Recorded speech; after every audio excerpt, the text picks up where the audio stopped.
So I wanted to show you guys this crazy amount of salmon we got in our last Kroger click list. They messed up and gave us 6 pounds of salmon instead of 2. So when I called them, they were very nice and they gave us a refund, and they told us that we could keep the salmon as we could not take it back into the store.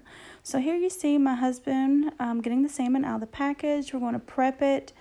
We do not like the skin on salmon, so we actually remove it. So here he is cutting those up into portion size for us. We ended up getting 12 portions out of all of this salmon. We had some that night for supper that you'll see later on in the show that we grilled, and the others we just put in the freezer. We've never froze fresh salmon before, so hoping that it turns out. Let me know in the comments below if you know the best way to freeze frozen salmon in case you get a bulk amount like this.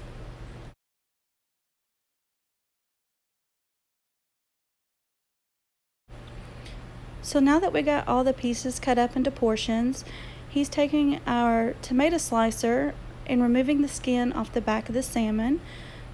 This knife is made from Rada, R-A-D-A. He says it's the best knife for the job because it's very thin and it's got a little bit of bend to it. You can work with it and it's super sharp. We removed the skin off the back of the salmon because we don't necessarily like the texture of it, and I also find that the salmon is less fishy tasting when you remove the skin, but of course it's your choice. Leave it on if that's how you like it. Take it off if you don't.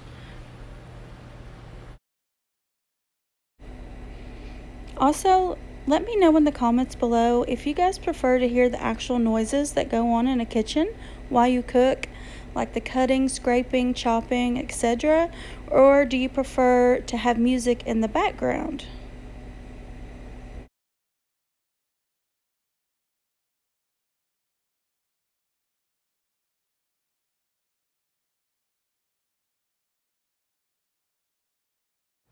Okay guys, so here we have our fresh salmon that have been de-skinned.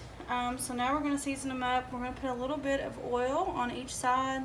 That's because we're going to grill them and we don't want it to stick to the oil. Then we're going to add a little bit of salt. The McCormick Grill Mates roasted garlic and herb seasoning.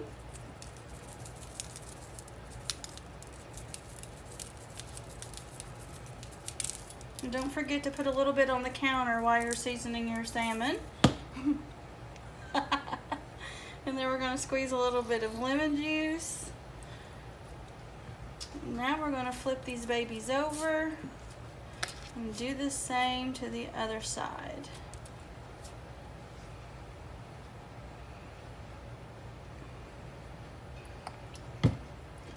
I know some people's going to be like, why are you removing the skins? That's where you get the good nutrients, but we just simply do not like the taste of the skin on the salmon, so that's why we remove it.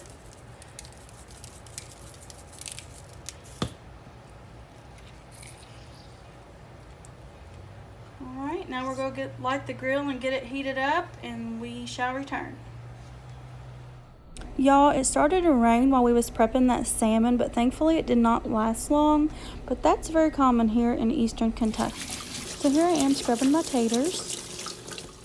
So here we are dicing up our taters. It's best if you can keep them all diced up the same size, and that way everybody gets done at the same time.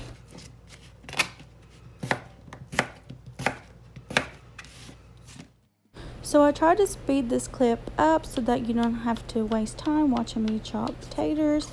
I tried to remove some of the bad parts that I saw. Watching me fight this cutting board slip and slide around was like so annoying to me.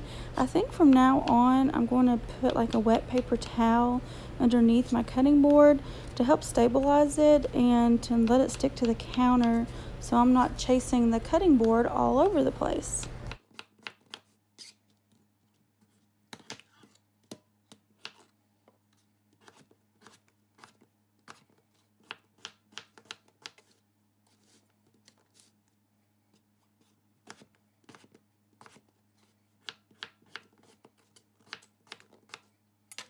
cubed up. This is a lot of taters for 2 people, for me and my husband, but I like to make extra that we can take to work tomorrow, and then also if we want, we can always eat them for breakfast, like with a hash or with some eggs or bacon or just what have you. So now we got them all chopped up. I'm going to just leave them on my cutting board and just add some oil and then a lot of salt. It takes a lot of salt to get taters seasoned well.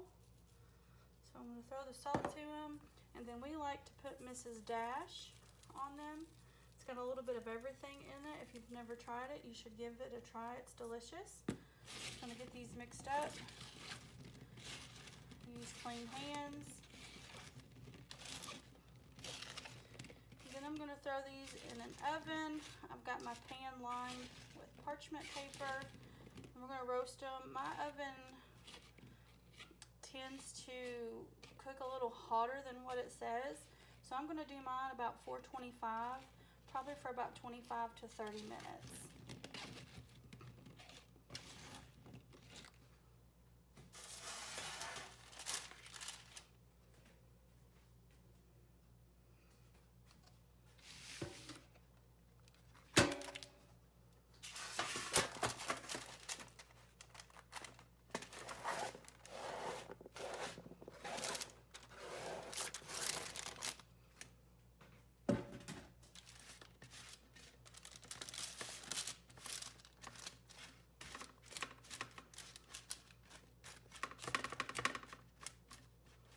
I should have got a bigger pan, but it'll work. I'll probably give them a toss halfway through and give them a good flip.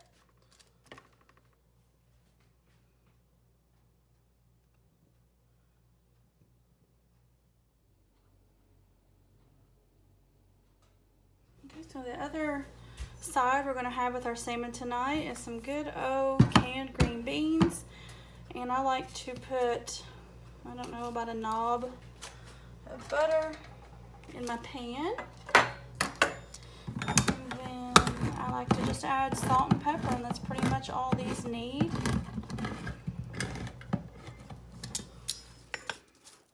So here we are with the potatoes. It's been in the oven for about 15 minutes. I set a timer because I forget things and get busy doing other stuff. So we're going to give them a toss and then put them back in the oven for about another 15 minutes, and we'll check back. So we got the grill heated up. Finally quit raining. We thought we was going to have to put these inside. Man, listen to that sound.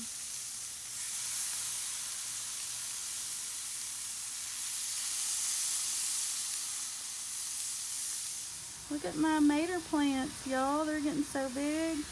We're going to have to redo the stakes. They're getting so tall.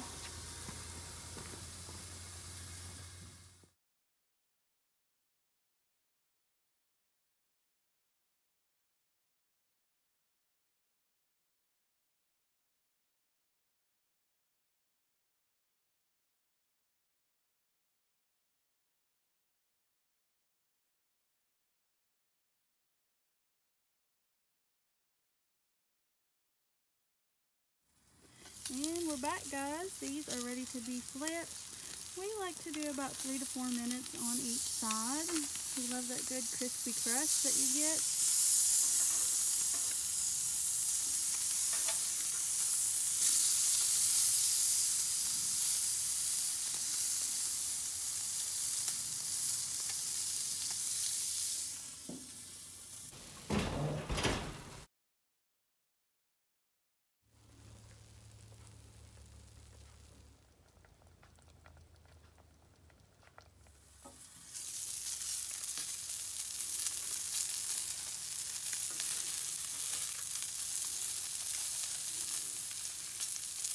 Uh-oh, she broke apart.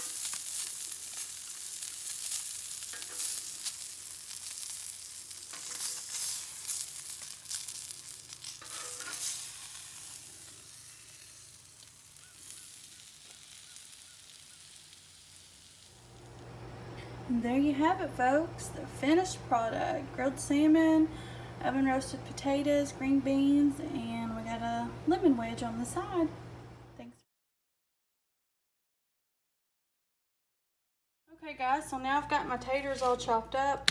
Yeah, I know this is a lot of food, a lot of taters for 2 people, but when I cook, I like to take